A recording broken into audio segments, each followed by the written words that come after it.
চারিদিকে ধ্বংসস্তূপের মতন পরিস্থিতি, অর্থাৎ কতটা গতিতে যেভাবে একেবারে এখানে গিয়ে ধাক্কা মেরেছে। এইটা হচ্ছে সিভিল হসপিটালের হস্টেলের ছবি, যেখানে চিকিৎসকেরা ছিলেন একাধিক ডাক্তারি পড়ুয়া, তাদের মৃত্যুর আশঙ্কা করা হচ্ছে।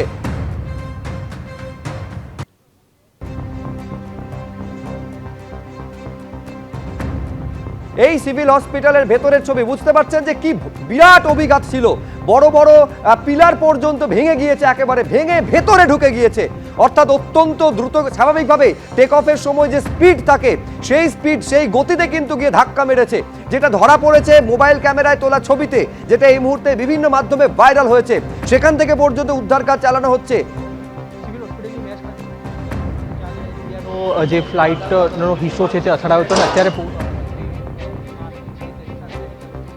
উদ্ধারকারী দল এনডিআরএফ সেখানে পৌঁছে গিয়েছে। উদ্ধারকারী দল উদ্ধার কাজ চালাচ্ছে। ফলে বুঝতে পারছে যে মৃত্যুর সংখ্যা কোথায় গিয়ে দাঁড়াবে এখনই অনুমান করা মুশকিল। তার কারণ একদিকে হচ্ছে 242 জন বিমানে সওয়ার ছিলেন, তাদের প্রত্যেকের মৃত্যুর আশঙ্কা। যেখানে গিয়ে ধাক্কা মেরেছে এই সিভিল হসপিটালের যে হস্টেলের ভেতরের ছবি দেখতে পাচ্ছেন, চারিদিক ধ্বংসস্তূপে পরিণত হয়েছে। সেখানে একাধিক ডাক্তারি পড়ুয়ার মৃত্যুর আশঙ্কা। ফলে কোথায় গিয়ে মৃত্যুর সংখ্যা ঠেকবে? 250 কি পেরিয়ে যাবে মৃত্যুর সংখ্যা?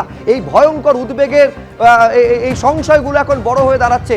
পাশাপাশি এটাও প্রশ্ন যে অত্যন্ত উন্নত প্রযুক্তিযুক্ত এই বিমান দুর্ঘটনার মধ্যে পড়লো কিভাবে?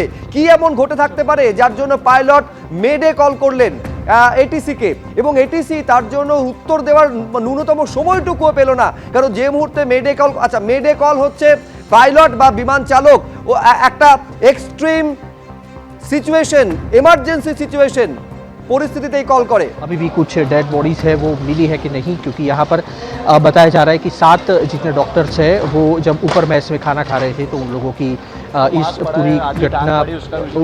पूरी घटना के चलते उन लोगों की डेथ भी हो चुकी है। और इसी के चलते यहाँ पर प्रशासन की ओर से चेक किया जा रहा है कि आखिरकार अंदर कोई और भी फंसा है या नहीं। पूरा जो दीवार का मलबा है ग्राउंड फ्लोर से फर्स्ट फ्लोर का वो पूरा टूट चुका है और इसी के चलते अंदर भी काफ़ी इंजरी होने के समाचार है वो हाल सामने आ रहे हैं। गवर्नमेंट की ओर से पूरी जो घटना है उस पर नज़र रखी जा रही है और इसके साथ में खुद राज्य के आरोग्य मंत्री और मुख्यमंत्री जो है वो सीधे सिविल अस्पताल के प्रशासन के संपर्क में भी है। कैमरामैन कमलेश पटेल के साथ कुशांग सोनी, एबीपी न्यूज़, अहमदाबाद।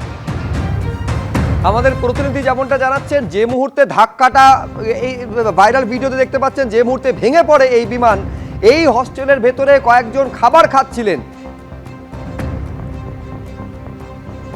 একাধিক মেডিকেল পড়ুয়া, ডাক্তারি পড়ুয়া, কেউ সেখানে আটকে রয়েছেন কিনা, আটকে থাকলে তাদেরকে যত তাড়াতাড়ি উদ্ধার করা সম্ভব সেই কাজ এখন উদ্ধারকারী দলের তরফে করা হচ্ছে। যুদ্ধকালীন তৎপরতায় একদিকে হচ্ছে বিমানবন্দরে চলছে এবং অন্যদিকে দেখতে পাচ্ছেন এটা হস্টেলের ভেতরের ছবি।